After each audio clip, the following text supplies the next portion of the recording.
Puji nama Tuhan, Shalom. Selamat pagi Bapak Ibu Saudara yang dikasihi Tuhan, selamat tahun baru.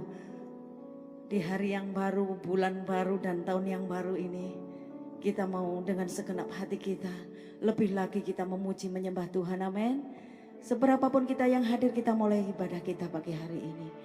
Haleluya Tuhan, kami percaya Engkau hadir di tengah-tengah kami Bapa. Dalam nama Tuhan Yesus, kami siap memuji menyembah Engkau. Dimuliakan,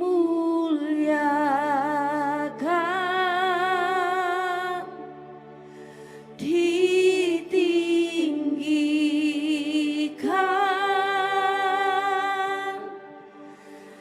Yesus Tuhan,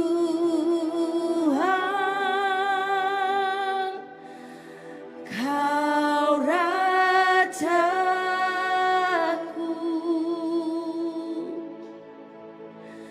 Yang bertahta,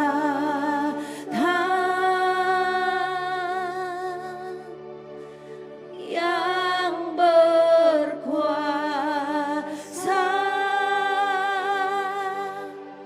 Yesus Tuhan, Kau Rajaku.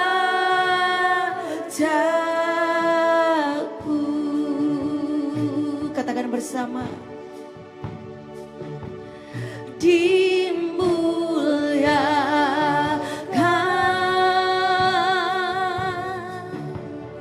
ditinggikan, Yesus Tuhan, Yesus Tuhan, Kau Rajaku. Katakan yang bertahta, yang bertahta, Dia yang berkuasa, yang berkuasa,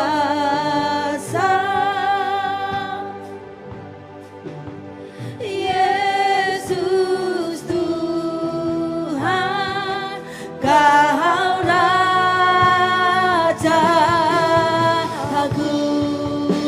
Oh dimuliakan, dimuliakan, ditinggikan,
Bapa di dalam surga, kami sungguh bersyukur Tuhan untuk di hari Minggu pertama di tahun yang baru.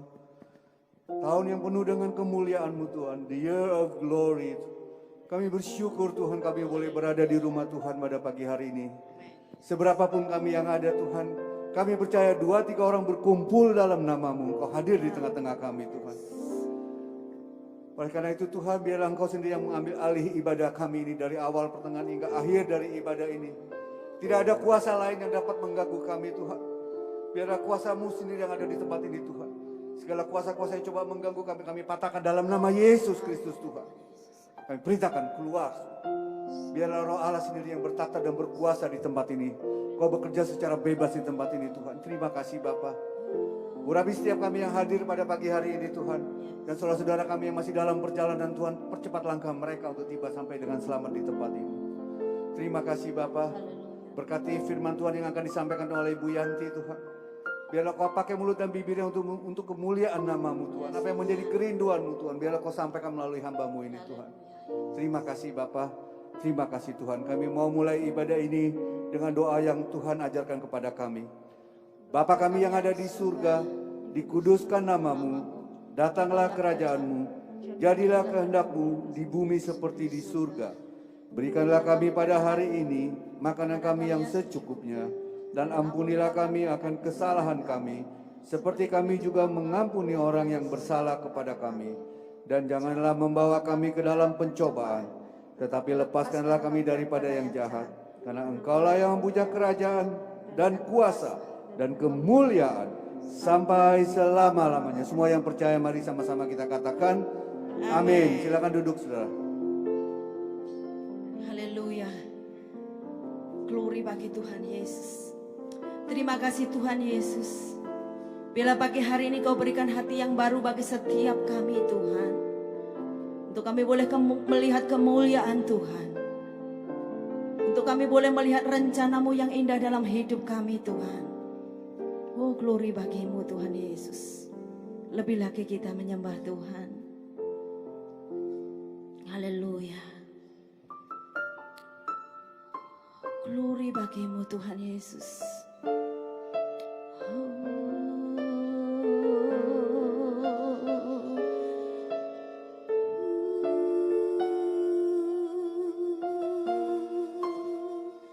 Sungguh Engkau Bapa yang mengasihi kami Tuhan. Haleluya. Kau Bapa yang mengasihiku, kuasa-Mu memulihkanku, hati yang baru Kau berikan, untukku dapat melihat rencana-Mu indah bagiku. Kau ada di setiap jalanku, hatiku haus dan lapar akan Engkau. Katakan bersama, Kaulah segalanya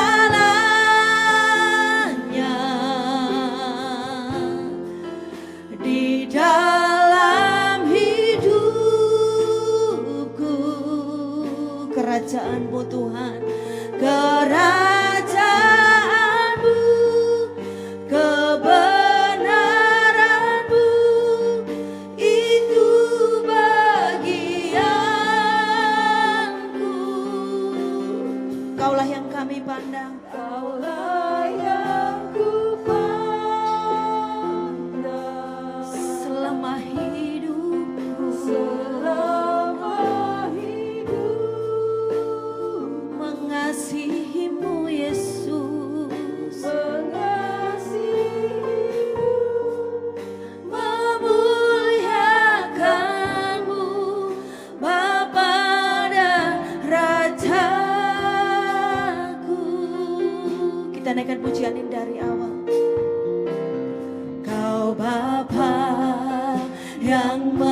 mengasihiku, kuasamu memulihkanku, hati yang baru kau berikan untukku dapat melihat. Untuk kami boleh melihat rencanamu Tuhan, rencanamu indah bagiku, kau ada di setiap jalanku, hatiku haus dan lapar akan Engkau.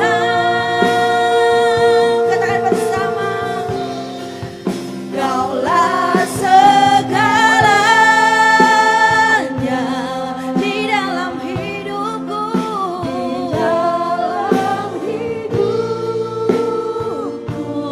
kerajaanmu Tuhan, kebenaranmu Yesus itu bagianku. Kaulah yang kupandang,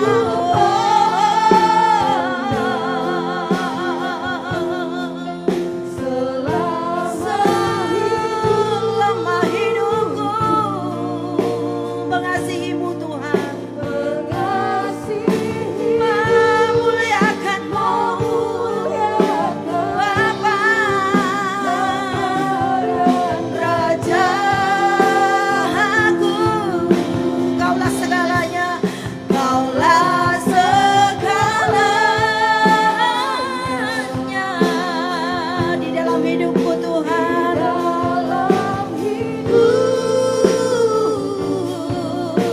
Kerajaanmu, kebenaranmu itu bagianku.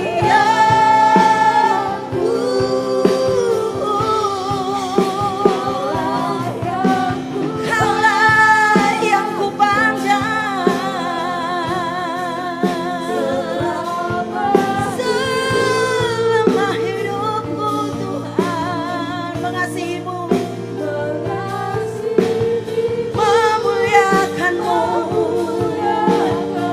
Bapa.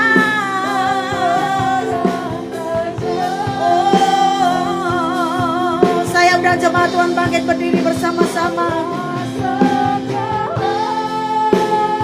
Di dalam hidupku, oh Yesus,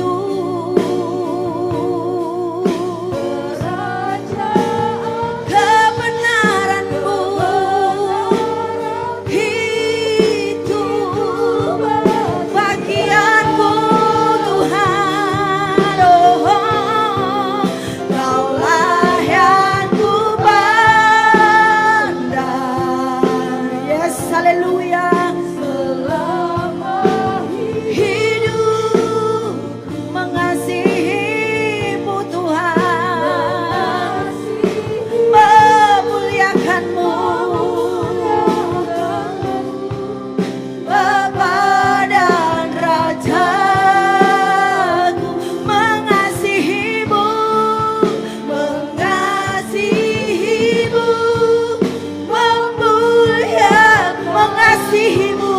mengasihimu, memuliakanmu, mengasihimu, memuliakanmu Bapa dan Rajaku.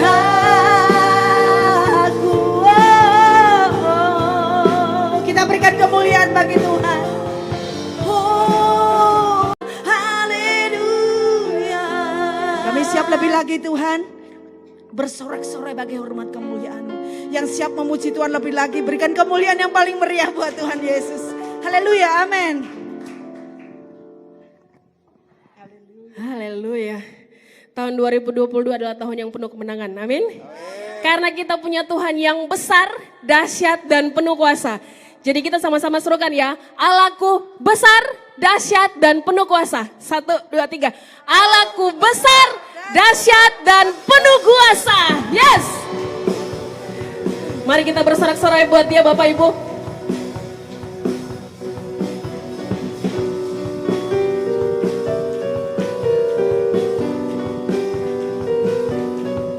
Allah mana yang besar seperti Allah kita.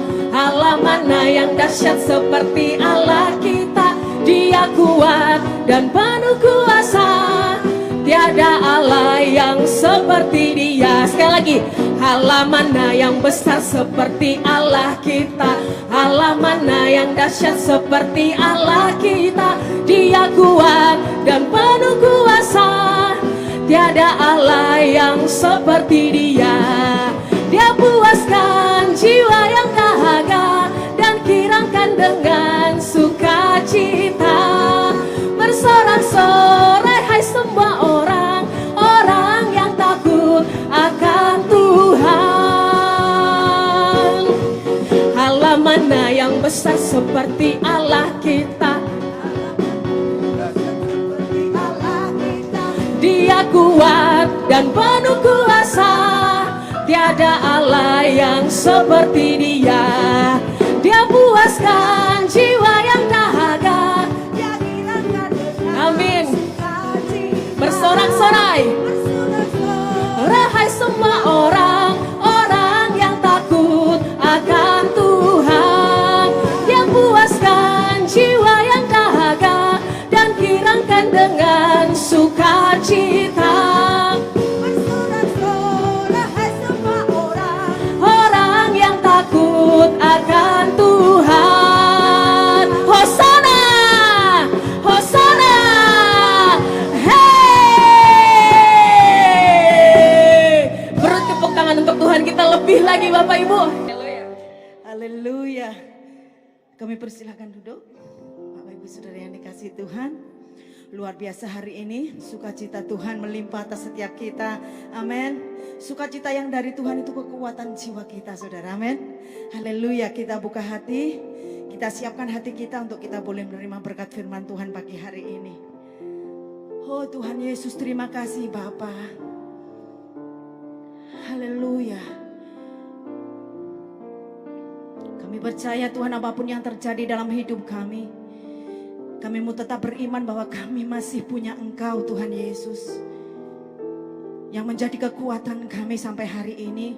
Karena kami memiliki Tuhan yang luar biasa. Glory bagimu Tuhan Yesus, glory bagimu Tuhan Yesus. Aku masih punya Tuhan, punya pengharapan. Aku tetap beriman, aku masih punya Tuhan, punya pengharapan.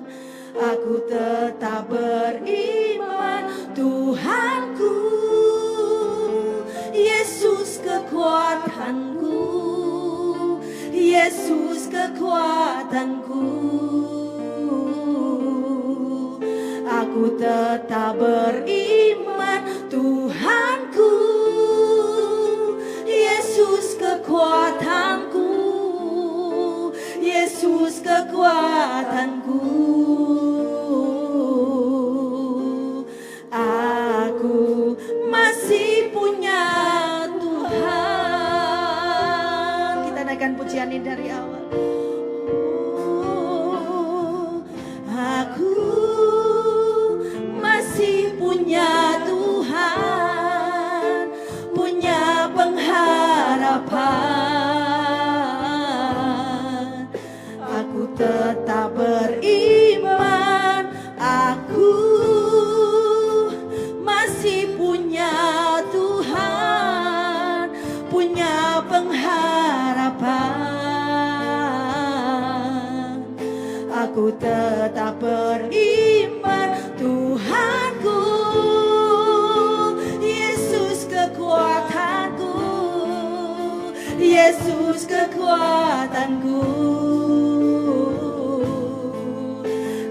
tetap beriman Tuhanku, Yesus kekuatanku, Yesus kekuatanku. Aku masih punya Tuhan. Oh, aku masih punya Tuhan. Saya undang jemaat Tuhan sama-sama bangkit berdiri. Terima kasih Tuhan Yesus. Aku masih punya Tuhan, punya pengharapan.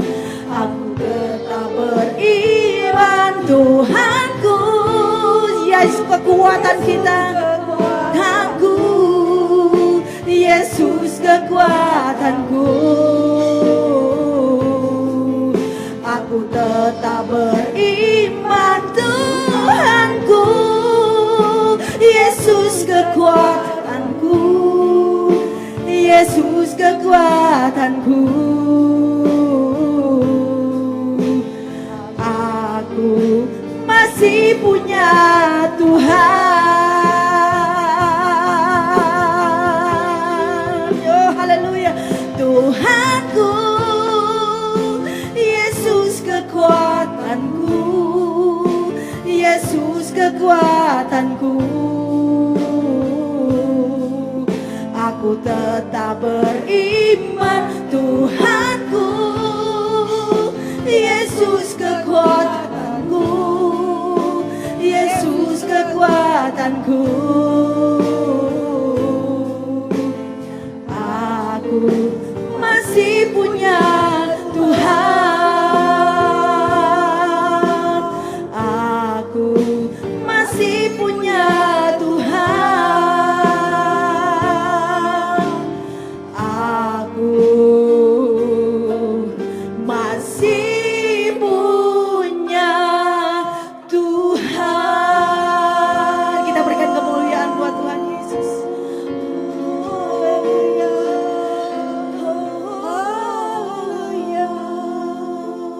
Terima kasih Bapa.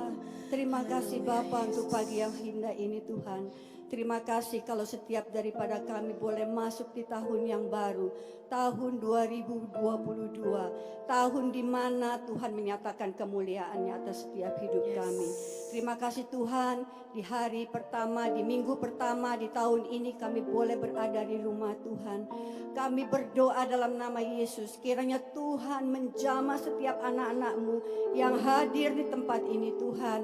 Urapan yang baru juga Tuhan turunkan atas hamba-Mu Tuhan, agar setiap perkataan yang keluar dari mulut dan bibir hamba Tuhan boleh disampaikan kepada setiap jemaat-Mu.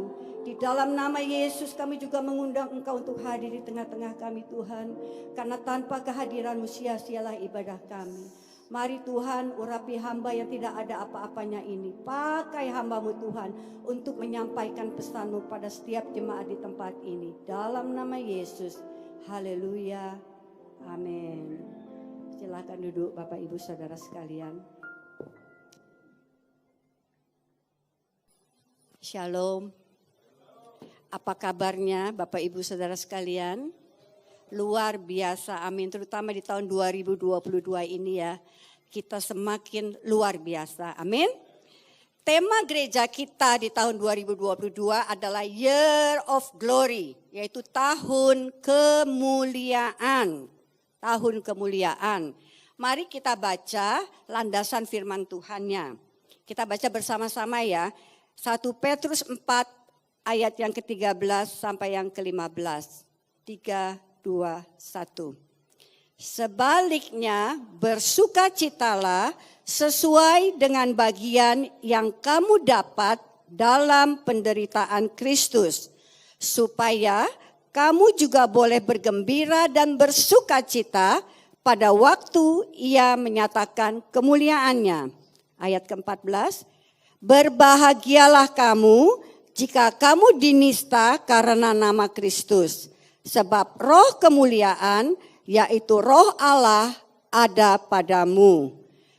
Ayat 15, janganlah ada di antara kamu yang harus menderita sebagai pembunuh atau pencuri atau penjahat atau pengacau. Amin. Firman Tuhan hari ini jelas ya, bahwa Tuhan akan memberikan kemuliaan kepada kita semuanya. Pertanyaannya, siapa yang ingin menerima kemuliaan daripada Tuhan? Angkat tangannya. Oh, semua daripada kita ya, ingin menerima kemuliaan daripada Tuhan.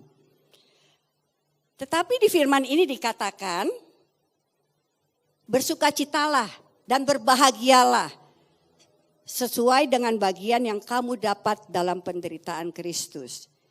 Jadi, pertanyaan yang kedua, siapa yang mau mendapat bagian dalam penderitaan Kristus? Tolong angkat tangannya. Enggak semua ya.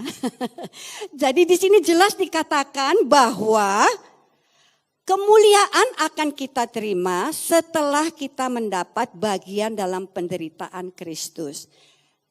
Jadi yang tidak mau menderita, yang tidak mau mendapatkan bagian dalam penderitaan Kristus, yang tidak mau dinista karena nama Kristus, apakah akan menerima kemuliaan dari Tuhan? Tidak ya. Jadi tahapannya kita harus mendapat bagian dulu. Kemudian dalam penderitaan Kristus kita dinista dalam nama Yesus. Kemudian setelah kita menang kita mendapatkan kemuliaan. Jadi setiap daripada kita harus siap ya menerima bagian dalam penderitaan Kristus. Apa artinya penderitaan Kristus? Kristus itu dalam 3 tahun pelayanannya itu ya. Dicatat di Alkitab bahwa ia ditolak, memang dia dimuliakan. Maksudnya diterima oleh sebagian besar orang Israel. Tetapi orang-orang Farisi itu menolak Yesus. Yesus diejek, Yesus dihina. Bahkan ia diuber-uber akan dibunuh dan pada akhirnya benar Yesus itu dibunuh. Sekarang bagian kita seperti apa? Apakah kita akan dibunuh karena Kristus? Mungkin sebagian daripada kita tidak. Tetapi ada loh orang-orang yang dibunuh atau diuber-uber untuk dibunuh karena mereka percaya Kristus. Saya mendengar beberapa kesaksian dari hamba-hamba Tuhan, juga anak-anak Tuhan, yang mungkin mereka sebelumnya percaya kepada kepercayaan mereka yang lama ya. Kemudian mereka berjumpa dengan Kristus, bertemu dengan Yesus, dan mereka berubah menjadi pengikut Kristus. Apa yang terjadi? Nama mereka dicoret dari keluarga. Mereka diusir tanpa mendapatkan apa-apa. Bahkan mereka diuber-uber untuk dibunuh. Mungkin kita tidak seperti itu. Tapi apa penistaan yang kita terima sebagai pengikut Kristus? Mungkin di dalam pekerjaan kita yang mau ikut Tuhan, kita yang bekerja dengan jujur. Orang-orang di sekitar kita bilang apa? Pekerja-pekerja kita di sekeliling kita, orang-orang yang bersama-sama kita bekerja apa? Udah tahun gini loh, zaman gini masih mau jujur. Halo, udahlah gak usah jujur-jujur, yang penting kita untung. Tapi kita mau tetap jujur, betul? Kemudian mungkin kita diperlakukan tidak adil, mungkin ada lowongan pekerjaan. Tetapi ketika kita melamar pekerjaan itu, orang melihat kita, oh Kristen nih ya, kita ditolak. Kan kita diperlakukan tidak dengan adil, bukan? Kemudian juga misalnya nih, kita juga misalnya kita berbicara kepada orang tentang kebaikan Tuhan. Orang itu akan berkata, apa kamu? Kamu mau kristenisasi ya? Jadi kita akan sama seperti Yesus, kita akan diejek, kita akan dikucilkan, kita akan dihina karena kita mengikut Yesus. Itu adalah bagian dari penderitaan Kristus yang harus kita ambil. Apakah kita bersedia seperti Yesus? Ketika Yesus dihina, dibunuh, disiksa, apakah Yesus membalas? Enggak kan? Yesus berkata apa? Bapa ampunilah mereka karena mereka tidak tahu apa yang mereka lakukan. Itu yang harus kita lakukan. Ketika kita tidak diakui oleh lingkungan kita, ketika kita dinista, ketika kita diperlakukan tidak adil, sama seperti Yesus kita harus berdoa, Bapa ampuni mereka karena mereka tidak tahu apa yang mereka lakukan. Amin saudara-saudara. Kemudian, apakah kita mau tetap stand up? Apa kita mau give up? Ketika kita mengalami penderitaan itu, ketika kita dinista. Banyak kita mendengar ya pejabat-pejabat negara meninggalkan Tuhan karena mereka takut nggak dapat lagi jabatan yang lebih tinggi. Atau seorang wanita atau seorang pria yang meninggalkan Yesus karena apa? Mereka mau menikah dan takut ditolak oleh keluarganya. Jadi mereka meninggalkan Kristus untuk hal-hal seperti itu. Kami mempunyai pengalaman ya, beberapa tahun yang lalu suami saya itu mengurus sertifikat di Jakarta Selatan ya waktu itu ya. Kemudian kita belajar untuk taat kepada firman Tuhan. Kita nggak mau nyogok-nyogok lah. Jadi ketika berkas dimasukkan, suami saya nggak naruh apa-apa di dalamnya, masukkan aja berkasnya itu kan. Dan orangnya bilang ini, Bapak nanti minggu depan datang lagi ya dicek. Datang lagi lah minggu depannya nih dicek. Oh belum Pak, belum katanya. Minggu selanjutnya lagi datang lagi. Oh belum Bapak, belum. Masih ada proses. Kemudian ada seorang pegawai notaris berkata kepada suami saya, dia bilang, Bapak kok bolak-balik ke sini, kenapa Pak? Iya nih saya punya berkas kok gak diproses-proses. Dia bilang gini, Bapak udah nyelipin sesuatu belum di dalam berkasnya? Sesuatu apa ya? Uang lah Pak. Bapak kalau gak nyelipin apa-apa di sana, Bapak gak akan diproses, akan terus ditaruh di bawah. Sampai tahun depan pun gak akan selesai Pak. Suami saya bilang gini, enggak saya gak mau melakukan itu. Kemudian dia minta kepada pegawai di sana ya, saya mau bertemu dengan kepala bagian kamu. Dengan beberapa proses akhirnya ketemulah dengan bagian kepala bagian di sana. Ketika duduk berhadapan di mejanya dia baca, oh ini orang Kristen nih katanya. Ya kan dari namanya kelihatan, oh ini orang Kristen. Kemudian suami saya mulai berkata, Pak kenapa ya kok saya punya berkas nggak diproses-proses sudah berminggu-minggu saya bolak-balik ke sini. Terus kemudian tadi ada orang di depan Pak bilang, Bapak nggak nyelepin sesuatu sih, apakah harus begitu Pak? Terus suami saya tanya, Bapak kan orang Kristen kan? Ya, kok Bapak melakukan hal-hal seperti ini sih gitu. Terus dia bilang gini, aduh Pak maaf sekali Pak, sebenarnya hati saya tuh enggak sesuai dengan apa yang kita lakukan. Tapi gimana ya Pak, saya dikelilingi oleh orang-orang yang melakukan itu semua. Dan saya tuh digencet Pak. Saya kalau gak mau melakukan hal yang sama, saya tuh susah sekali. Saya dimusuhi oleh pegawai-pegawai saya, bawahan saya, atasan saya memusuhi saya. Jadi mau gak mau saya ikut itu Pak. Itu kan berarti dia bukan stand up, betul saudara-saudara. Dia give up. Karena tidak mau ditekan, karena tidak mau dikucilkan, dia ikuti apa yang dilakukan oleh dunia. Jadi hari ini kita mau belajar ya, orang yang bertahan dalam penderitaan, saya catat di sini, orang yang bertahan dalam penderitaan dan keluar sebagai pemenang, haruslah apa? Orang-orang yang tangguh. Jadi orang-orang yang loyo nggak mungkin bisa menang. Jadi kita harus menjadi orang yang tangguh, amin. Tangguh itu artinya apa? Kuat sekali, sukar dikalahkan. Ini ada ilustrasinya ya, seorang itu kayaknya anak kecil ya. Kemudian dia ditekan oleh dua tangan yang besar. Tangan yang besar itu menggambarkan masalah problem kita. Kan kadang-kadang kita lihat masalah kita besar banget. Seolah-olah aduh Tuhan kita digencet nih. Tapi lihat ilustrasi ini menggambarkan seorang anak bisa menahan, akhirnya kuat, dia tangguh menahan tekanan-tekanan yang dihadapinya. Itu yang harus kita lakukan untuk tahun ini dan tahun-tahun selanjutnya. Supaya kita bisa melewati, kita bisa keluar sebagai pemenang dan kita menerima kemuliaan daripada Tuhan. Amin. Jadi hari ini adalah hari kedua ya di tahun 2022. Alkitab mencatat dunia tidak akan semakin baik. Betul? Ekonomi semakin enggak bisa diprediksi.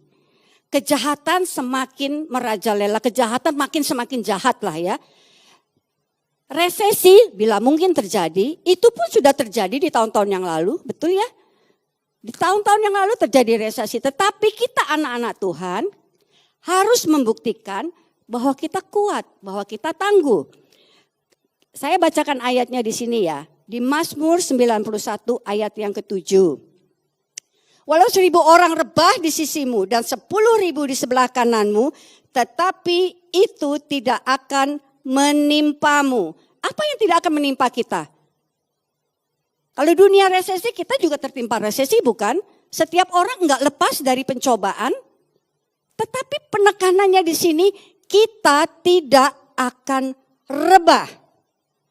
Jadi bukan berarti kita tidak mengalami masalah, kita tidak mengalami resesi, kita tidak mengalami hal-hal yang tidak enak. Kita mengalami itu semua sama seperti orang lain. Tetapi kita tidak akan rebah. Amin. Kenapa kita tidak akan rebah? Pertama, karena kita menjadikan Tuhan itu tempat perlindungan dan tempat perteduhan kita. Di dalam Mazmur 91 ayat 9 dikatakan, sebab Tuhan ialah tempat perlindunganmu, yang maha tinggi telah kau buat tempat perteduhanmu. Kita menjadikan Tuhan tempat perlindungan dan perteduhan kita. Yang kedua, karena kita kuat dan kita tangguh. Tadi kan saya katakan bahwa orang yang tangguh adalah orang yang kuat sekali. Atau orang yang tidak bisa dikalahkan. Seperti gambar itu. Anak kecil itu tidak bisa dikalahkan oleh tekanan yang sebesar apapun. Kita tangguh. Amin. Oke, next. Untuk menjadi orang yang tangguh, apa yang harus kita lakukan? Ada 4 poin yang saya catat di sini. Pertama, bertumbuh secara rohani. Yang kedua, percaya penuh kepada janji firman Tuhan. Yang ketiga, melatih iman. Dan yang keempat, mengikuti teladan Yesus. Jadi kita akan bahas satu persatu ya, secara cepat ya. Bertumbuh secara rohani. Tolong Pak Kepi videonya. Sebelum kita membahas ini ya. Kita saksikan video berikut ya.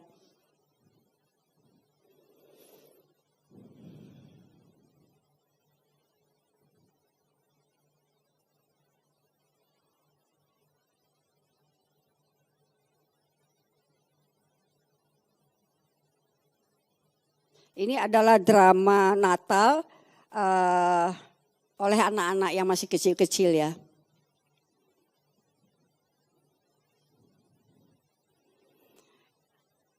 Dari awal udah ya. Jadi ini ada satu drama Natal di mana bayi Yesusnya itu tiba-tiba diangkat oleh anak perempuan kecil ini. Kemudian ditarik lagi oleh kawannya ya. Ditarik lagi oleh kawannya dan ditaruh di tempat itu lagi. Ini dari awal ya. Jadi anak kecil ini tiba-tiba berdiri mengambil boneka Kristus itu, boneka Yesus. Dia mengambilnya kemudian digendong-gendong dia. Kemudian kawan yang lain itu berusaha untuk menarik kembali. Ini nggak ada di dalam skenario ini sebenarnya ya. Tidak ada di dalam skenarionya. Jadi ditarik, direbut lagi oleh kawannya. Direbut oleh kawannya. Dan ditaruh kembali di sana. Tapi dia angkat lagi, dia berusaha untuk menggendong lagi ya. Jadi kita mungkin tertawa tersenyum melihat drama ini ya. Tetapi sebenarnya ini adalah gambaran kehidupan kita sebagai bayi rohani. Sebagai bayi rohani. Saya percaya anak-anak ini sebelum mengikuti drama ini, sebelum drama ini dilakukan, dia diajar dong oleh guru-gurunya, pasti ya.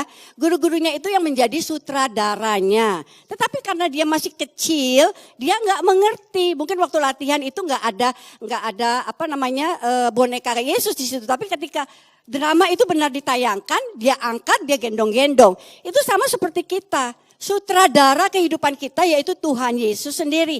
Bapa di surga adalah sutradara kehidupan setiap anak-anak di tempat ini.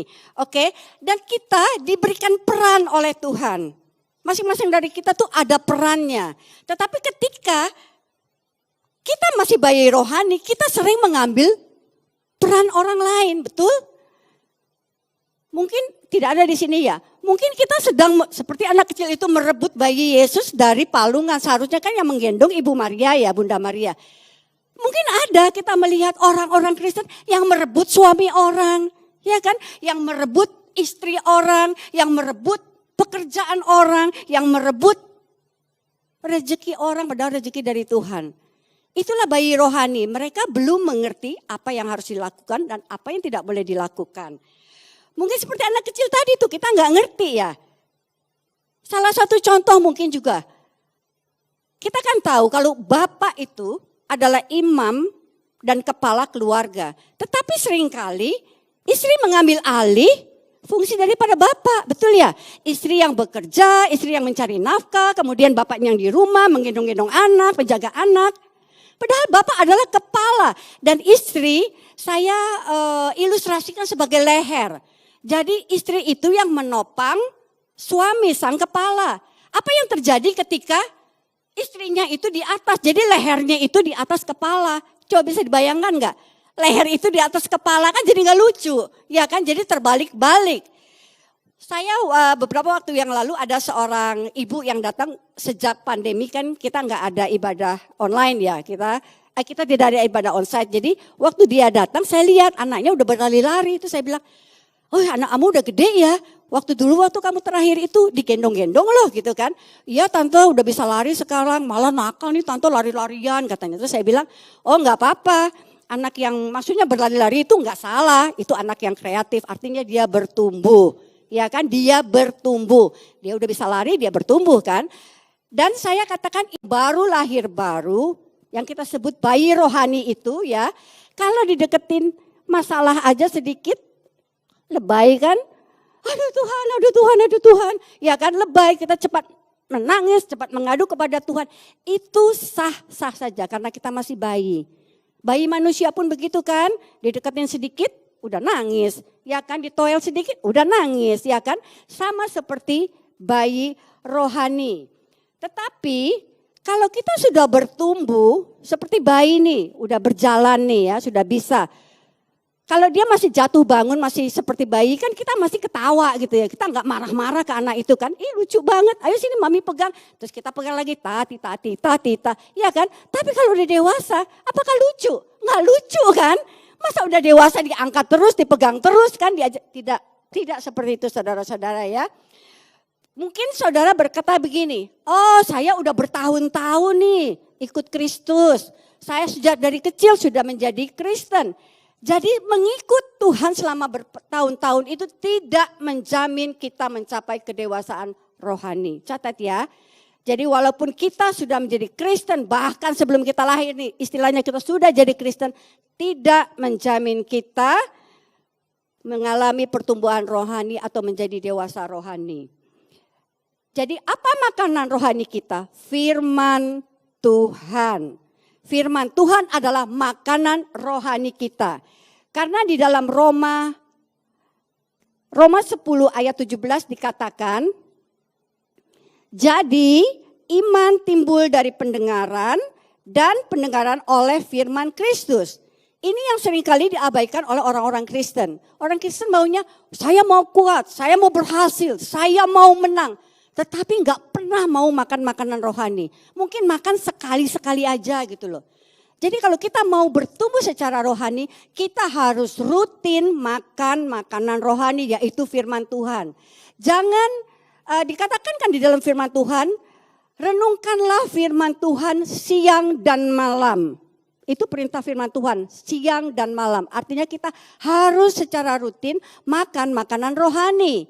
Berikanlah waktu yang terbaik. Saya nggak tahu waktu terbaik saudara di mana ya. Kalau saya mungkin waktu terbaik saya pagi hari ketika bangun belum melakukan apapun, itu waktu terbaik saya. Tapi mungkin ada waktu saudara di siang hari ketika istirahat bekerja atau juga malam hari sebelum waktu tidur. Tidak apa-apa. Mana waktu yang terbaik untuk saudara lakukan itu. Tapi jangan berikan waktu yang sisa. Kalau yang waktu yang sisa kan kita udah ngantuk, udah mau tidur, baru kita mau baca firman Tuhan. Baru 1-2 ayat kita baca kita sudah tidur. Betul? Jadi berikan waktu yang terbaik untuk mendengar, membaca firman Tuhan. Jadi itu poin yang pertama. Yaitu kita harus bertumbuh rohani kita. Yang kedua kita harus percaya penuh kepada janji firman Tuhan. Kita baca ya, mungkin kita baca bersama-sama ya di dalam Yesaya 41 ayat yang 10. 3, 2, 1. Janganlah takut sebab aku menyertai engkau. Janganlah bimbang sebab aku ini Allahmu. Aku akan meneguhkan bahkan akan menolong engkau. Aku akan memegang engkau dengan tangan kananku yang membawa kemenangan. Percaya penuh artinya apa? menjadikan Tuhan satu-satunya pengharapan kita. Jangan berharap kepada manusia. Jadi jadikan Tuhan satu-satunya pengharapan kita. Karena Tuhan tidak pernah akan mengecewakan kita. Di sini dikatakan bahwa jangan takut. Karena Tuhan menyertai kita. Jadi jangan takut ya, Tuhan menyertai kita. Jangan bimbang sebab aku ini Allahmu. Allah kita, Allah Tuhan yang besar, itu Allah yang perkasa, Allah yang tidak terbatas oleh apapun juga. Dan janjinya apa? Aku akan meneguhkan, bahkan akan menolong engkau. Aku memegang engkau dengan tangan kananku yang akan membawa kepada kemenangan. Ketika kita di dalam masalah atau persoalan, kita harus mempunyai pengharapan, betul? Orang yang tidak punya pengharapan itu sama dengan orang yang istilahnya sudah mati. Ketika contohnya kalau orang yang sakit mungkin bertahun-tahun dia udah cari dokter kiri dan kanan enggak sembuh-sembuh. Satu kali dia mendapat kabar dari temannya, oh kamu pergi ke dokter ini aja, dia bisa kok menyembuhkan penyakitmu. Kan timbul pengharapan itu, betul ya? Atau mungkin kita sedang dililit hutang, kita diuber-uber nih sama debt collector. Setiap hari didatangi, kita ketakutan, tiba-tiba kita mendapatkan tawaran dari teman kita. Saya mau loh bantu kamu, itu kan pengharapan kita kan? Kita menjadikan kawan itu pengharapan bukan? Tetapi pengharapan manusia itu tidak seperti pengharapan daripada Tuhan. Pengharapan manusia itu sia-sia. Kenapa? Karena manusia itu terbatas, manusia itu suka bohong, manusia itu kadang-kadang lupa, betul enggak? Dan terbatas kemampuannya. Terbatas sekali kemampuannya. Mungkin seorang dokter sudah berusaha sekuat tenaga untuk menyembuhkan kita. Tetapi dia enggak bisa. Karena pengetahuan dia terbatas sebatas pengetahuan dia sebagai dokter. Mungkin orang yang mau menolong kita, oh iya saya menolong kamu. Mungkin pada saatnya dia lupa. Atau dia cuma basa-basi. Kan manusia sering begitu tuh. Yang kita katakan janji orang seperti apa? Pepesan kosong. Yang masak di sini pasti tahu ya. Pepesan itu wangi sekali kan. Enak sekali, baunya wangi sekali. Tetapi ketika kita buka kosong. Jadi janji manusia kepada kita, pengharapan yang kita harapkan dari manusia itu seperti pepesan kosong. Jadi kita harus berharap sepenuhnya kepada Tuhan. Kenapa? Kenapa kita harus berharap? Karena Tuhan itu tidak pernah berbohong dan dia tidak pernah lupa. Betul ya? Yang kedua, firman-Nya ya dan amin. Akan saya bawakan di sini, saya bacakan Yesaya 55 ayat yang 11. Demikianlah firman-Ku yang keluar dari mulutku, ia tidak akan kembali dengan sia-sia. Tetapi ia akan melaksanakan apa yang Ku kehendaki dan akan berhasil dalam apa yang Kusuruhkan kepadanya. Jadi firman Tuhan ya dan amin. Tuhan gak pernah berbohong dan Tuhan tidak pernah lupa akan janjinya. Artinya apa di sini? Firman-Ku yang keluar dari mulutku, ia tidak akan kembali dengan sia-sia. Firman itu akan melakukan apa yang difirmankan oleh Tuhan. Jadi itu yang kita katakan ya dan amin. Ia akan melaksanakan apa yang Ku kehendaki dan akan berhasil dalam apa yang Kusuruhkan kepadanya.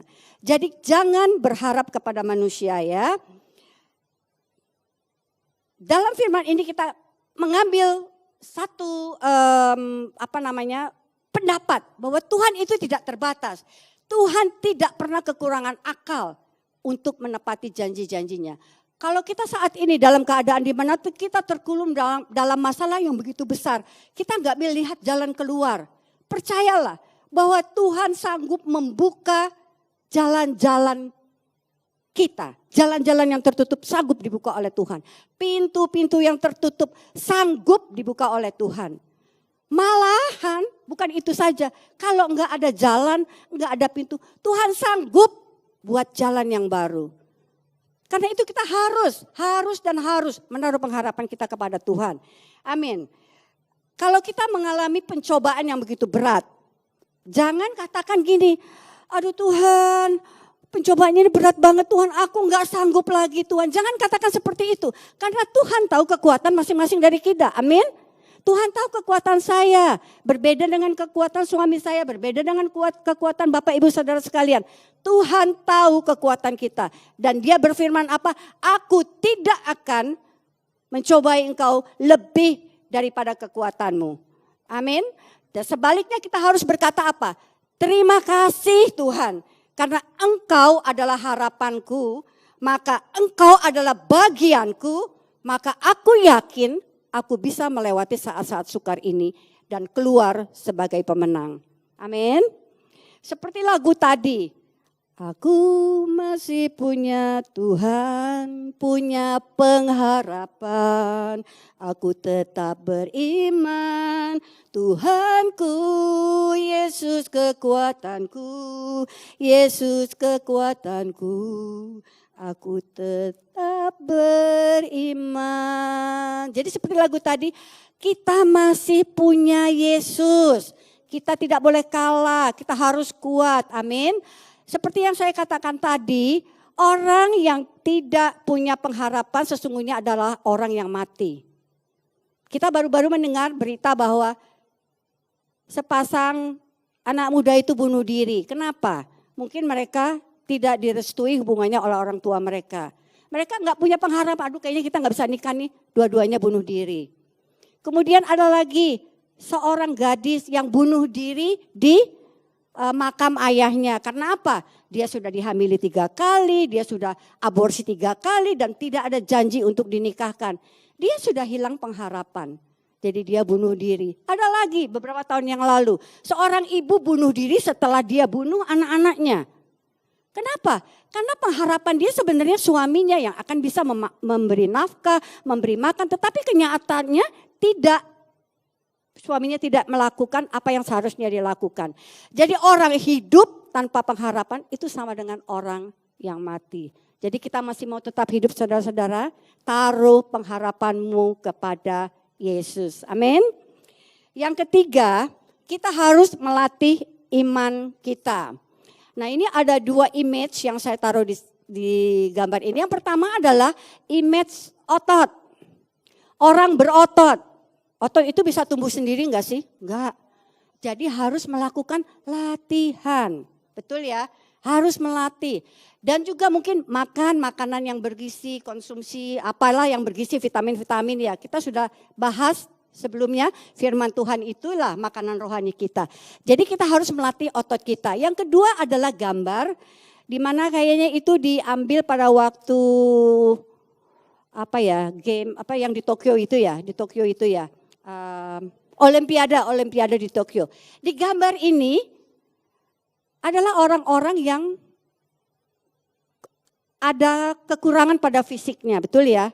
Tetapi kenapa dia dikirim ke sana? Saya percaya pelatihnya itu melihat bahwa orang-orang ini adalah orang-orang yang mau dilatih. Jadi mereka pasti berlatih sedemikian kerasnya supaya mereka dikirim ke Olimpiade dan mereka menang. Sama seperti rohani kita tuh, seperti iman kita. Kita baca dulu firman-Nya ya, di 1 Petrus 5 ayat 10. Dan Allah, sumber segala kasih karunia yang telah memanggil kamu dalam Kristus kepada kemuliaan-Nya yang kekal, akan melengkapi, akan meneguhkan, akan menguatkan, mengokohkan kamu sesudah kamu menderita seketika lamanya. Jadi apa yang mengokohkan kita? Kita harus melatih iman kita. Otot iman kita harus tumbuh. Dengan apa? Dilatih Tuhan dengan apa? Tuhan memberikan medan latihan itu di dalam pencobaan, penderitaan sebagai medan pelatihan kita. Jadi kalau saudara bilang, aduh saya gak mau deh mengalami pencobaan, aduh saya gak mau deh mengalami masalah dan tekanan hidup. Iman saudara tidak akan berotot. Jadi itulah tempat medan di mana Tuhan membentuk iman kita menjadi lebih kokoh lagi. Amin. Semakin kita menggunakan otot iman kita untuk menghadapi permasalahan, semakin kita menjadi pribadi yang kuat dan tangguh. Seperti yang tadi, kita harus tangguh supaya pada akhirnya kita menerima kemuliaan dari Tuhan. Justru melalui tekananlah otot-otot kita itu akan dibentuk. Amin. Nah, yang keempat, yang terakhir. Bagaimana kita bisa menjadi orang yang tangguh? Mengikuti teladan Yesus. Peristiwa di Gates ini kita baca dulu firman-Nya ya. Matius 26 ayat 39. Kita baca bersama-sama ya. 3, 2, 1. Maka ia maju sedikit, lalu sujud dan berdoa. Katanya, ya Bapakku, jikalau sekiranya mungkin, biarlah cawan ini lalu daripadaku. Tetapi janganlah seperti yang ku kehendaki, melainkan seperti yang engkau kehendaki. Jadi kita harus mengikuti teladan Yesus. Apa itu teladan Yesus? Yesus taat kepada Bapa dan Yesus berdoa. Peristiwa Getsemani ini adalah peristiwa yang paling emosional bagi Yesus. Yesus itu bahkan sampai diliputi kesedihan yang luar biasa. Dia sangat sedih, dia sangat takut sehingga Alkitab mencatat keringatnya itu seperti butiran-butiran darah. Kenapa Yesus sampai begitu sedihnya? Karena ia tahu apa yang akan terjadi tidak lama lagi atas dirinya. Tetapi sebagai Tuhan, sebagai contoh bagi kita, dia tidak mau meninggalkan apa yang Tuhan sudah rencanakan, Bapak sudah rencanakan atas hidupnya. Dia tidak mau melanggar kehendak Bapak. Kalau Yesus mau bisa enggak? Bisa ya. Yesus mau udahlah, enggak usahlah, udah pokoknya ini aja. Tapi dia mau taat kepada kehendak Bapak. Yesus berdoa, saya catat di sini. Yesus berdoa 3 kali. 3 kali dengan doa yang sama. Jika sekiranya Bapa bisa berlalu daripadaku, tapi kehendak-Mulah yang jadi. Dan juga bukan Yesus berdoa aja. Yesus itu juga murid-muridnya yang pada saat itu ada bersama-sama dia, 3 orang. Petrus, Yakobus dan Yohanes. Dipanggil, ayo kamu kok jadi tidur? 3 kali loh Yesus mengingatkan mereka untuk bangun. Kenapa? Jadi doa itu perlu. Bukan saja untuk murid-muridnya ini, bukan untuk Yesus aja, maksudnya Yesus tahu kan apa yang akan dihadapi. Tetapi juga Yesus tahu apa yang akan dihadapi musuh-musuhnya ke depan. Apa yang akan dihadapi oleh murid-muridnya ke depan. Jadi Yesus akan menguatkan mereka, meneguhkan mereka sehingga mereka tidak kocar-kacir, mereka tidak lari meninggalkan Yesus. Kita juga perlu berdoa. Jangan ketika kita punya masalah aja, kita baru datang kepada Tuhan. Tuhan tolong aku punya masalah, Tuhan tolong aku. Tetapi kita juga harus berdoa ketika kita mau mengambil keputusan yang penting dalam hidup ini. Sebelum kita juga mengambil keputusan apapun kita harus bawa dalam doa. Untuk anak-anak muda mungkin berdoa sebelum engkau memutuskan studi lanjutan apa yang akan engkau ambil. Untuk orang yang berusaha juga berdoa, apa yang harus dilakukan. Untuk orang, terutama untuk orang misalnya orang yang mau bekerja sama nih. Memulai usaha baru, bekerja sama. Mungkin dengan kawan-kawan sepelayanan ya. Berdoa itu adalah komunikasi 2 arah, betul ya? Komunikasi 2 arah, tetapi yang sering kita lakukan komunikasi 1 arah. Jadi ketika kita berdoa nih, Tuhan terima kasih Tuhan, aku akan memulai usaha yang baru Tuhan. Dengan kawan sepelayanan, aku tahu dia orang yang jujur, dia pekerja keras Tuhan. Aku percaya Tuhan usaha yang baru ini diberkati, bla bla bla bla bla. Terus terima kasih Tuhan, Tuhan berkati ya dalam nama Yesus. Tuhan yang mau menjawab, baru mau menjawab, udah amin. Jadi Tuhan tidak menjawab dan dia lakukan. Dia tidak mendengar jawaban Tuhan, tetapi dia lakukan sesuai dengan keinginan hatinya. Kalau terjadi apa-apa di kemudian hari, siapa yang disalahkan? Tuhan. Dia akan berkata, Tuhan gimana sih? Ini teman sepelayanan loh Tuhan. Ini orang Kristen juga loh Tuhan. Ini anak Tuhan juga loh. Kok kita jadi akhirnya bermusuhan nih gara-gara kita melakukan kerjasama. Jadi saudara-saudara ingat ya, dalam hal apapun bawa di dalam doa. Karena mata kita hanya bisa melihat sebatas yang kita lihat. Mata kita nggak bisa nembus tembok ini. Tapi mata Tuhan bisa melihat jauh ke depan. Amin. Tuhan tahu apa yang akan terjadi ketika kita berdoa dan Tuhan menjawab. Tidak, jangan anakku, jangan ngeyel. Lakukan aja apa yang Tuhan katakan, betul ya?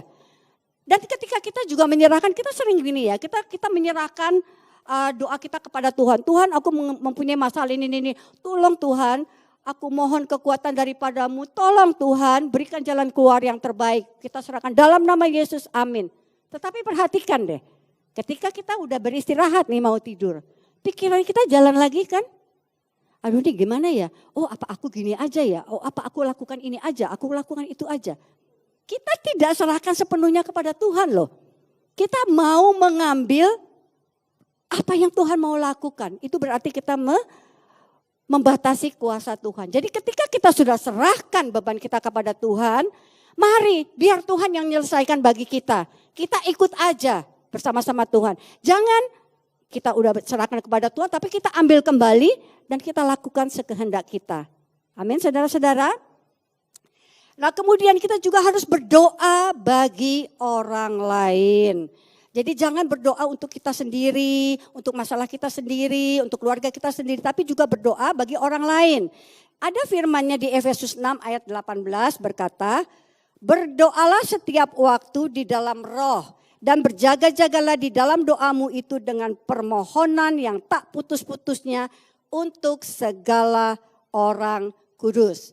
Jadi ketika kita berdoa untuk orang lain, perhatikan ya, Tuhan itu luar biasa. Tuhan yang gak pernah berhutang, Tuhan yang sangat mengasihi kita. Ketika kita berdoa untuk masalah orang lain, tahu gak saudara? Tuhan mengabulkan doa kita, bahkan doa yang tidak pernah kita ucapkan Tuhan kabulkan. Amin. Jadi kalau ada Bapak Ibu Saudara-saudara yang di sini pendoa syafaat, jangan takut. Saudara berdoa untuk orang lain, Tuhan akan menjawab doa-doamu. Tapi kita tidak boleh menjadi sombong ya. Jangan, oh aku ini pendoa syafaat loh, doaku udah hebat lah.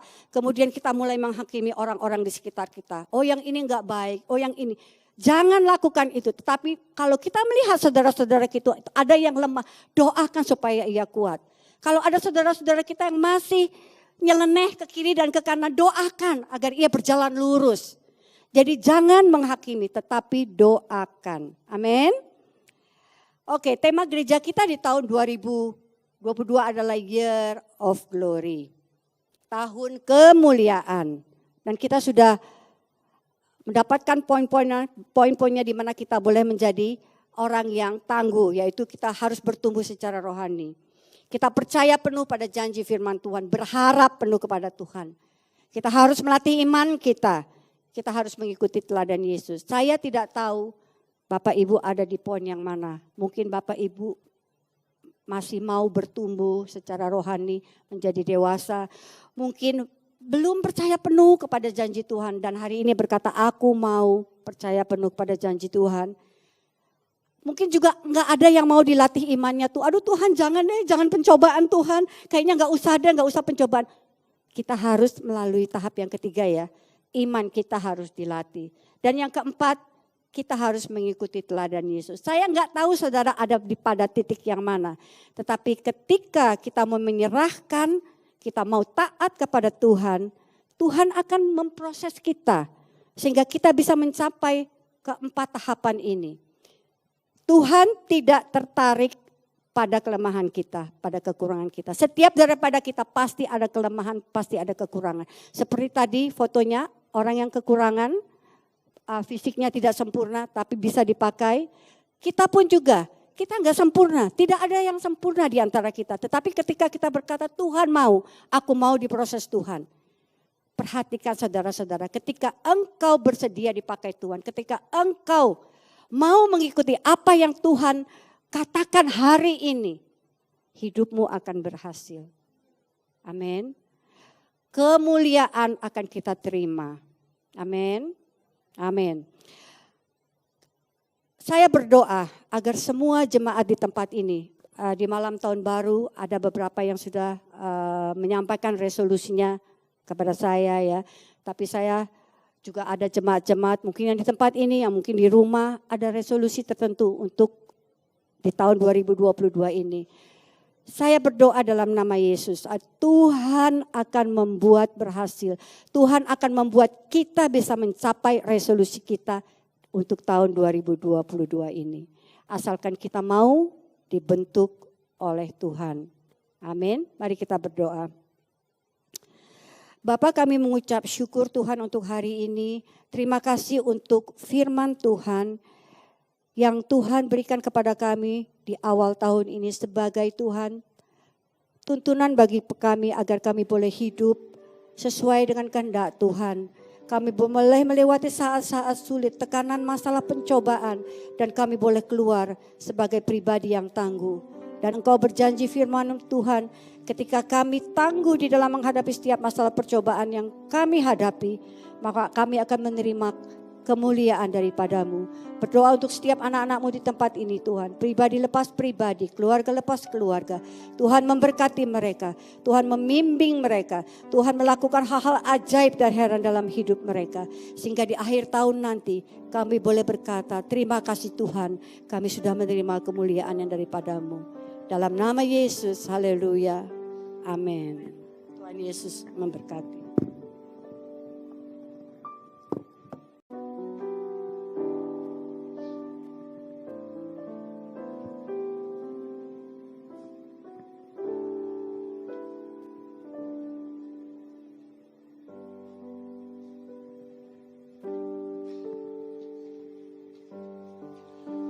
Saudara diberkati oleh firman Tuhan. Amin. Mari kita persiapkan untuk masuk dalam sakramen perjamuan. Di antara saudara yang belum mendapat roti dan anggur, sudah semua ya. Mari kita bangkit berdiri.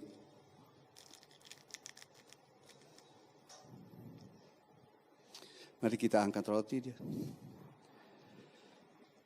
Firman Tuhan di dalam 1 Korintus 11 ayat 23-24 mengatakan, sebab apa yang telah kuteruskan kepadamu, telah aku terima dari Tuhan, yaitu bahwa Tuhan Yesus pada malam waktu ia diserahkan mengambil roti, dan sesudah itu ia mengucap syukur atasnya, ia memecah-mecahkannya dan berkata, inilah tubuhku yang diserahkan bagi kamu, perbuatlah ini menjadi peringatan akan aku.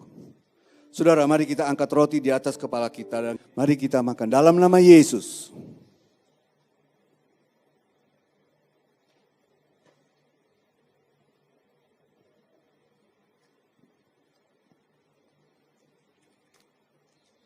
Mari kita angkat cawan.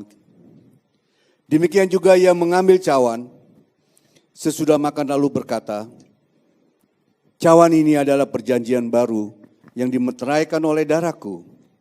Perbuatlah ini setiap kali kamu meminumnya menjadi peringatan akan aku. Sebab setiap kali kamu makan roti ini dan minum cawan ini, kamu memberitakan kematian Tuhan sampai ia datang. Jadi barang siapa dengan cara yang tidak layak makan roti atau minum cawan Tuhan, ia berdosa terhadap tubuh dan darah Tuhan. Saudara, mari kita angkat cawan di atas kepala kita. Saudara, bukankah cawan yang kita pegang merupakan persekutuan dengan darah Kristus? Amin. Mari kita minum dalam nama Yesus.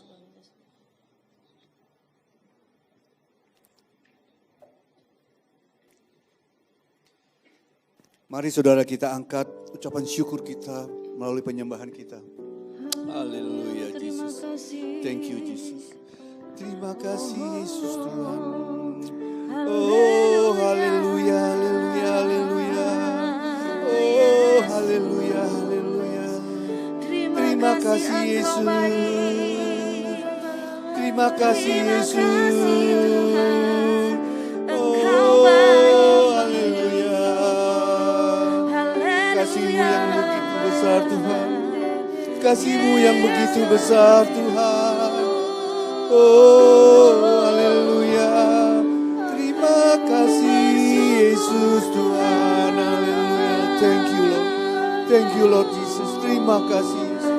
Terima kasih Yesus. Engkau sungguh baik Tuhan. Engkau sangat baik Yesus. Haleluya. Haleluya.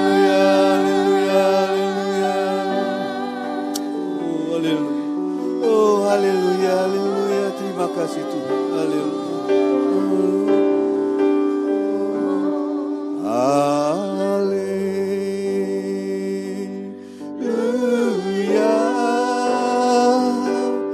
haleluya,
kasih Tuhan.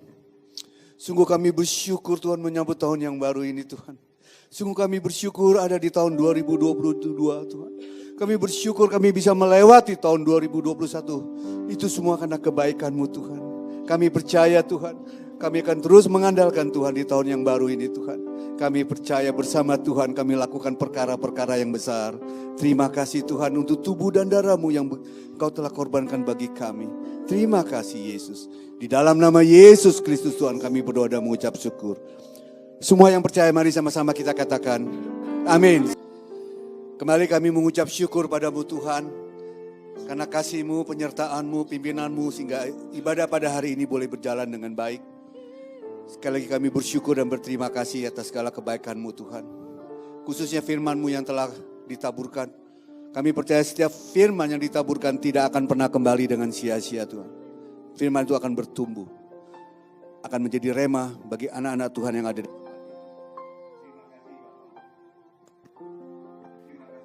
Yesus.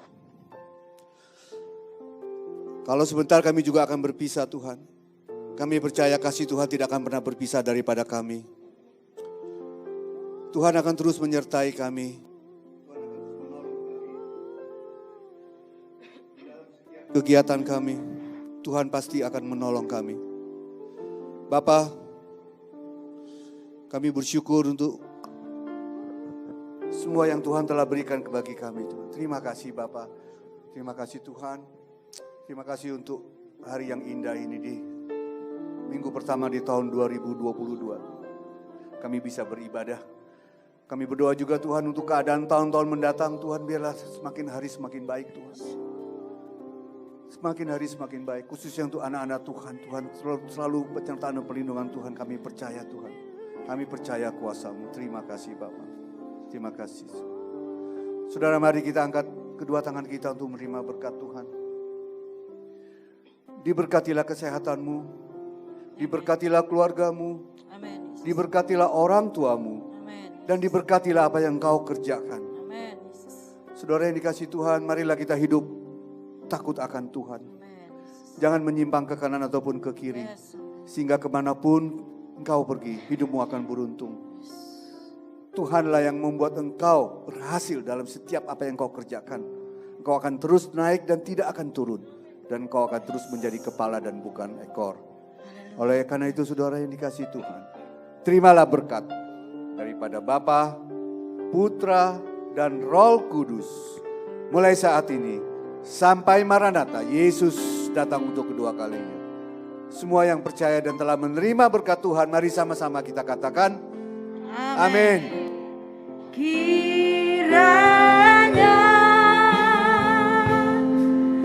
Engkau memberkati aku berlimpah-limpah dan memperluas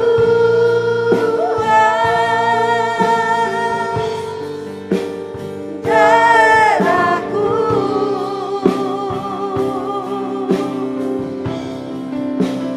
dan kiranya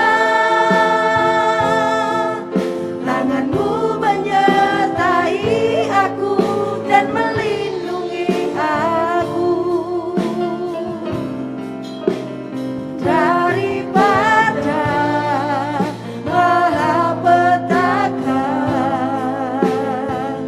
sehingga kesakitan tidak menimpa aku. Tuhan mendengarkan dan menjawab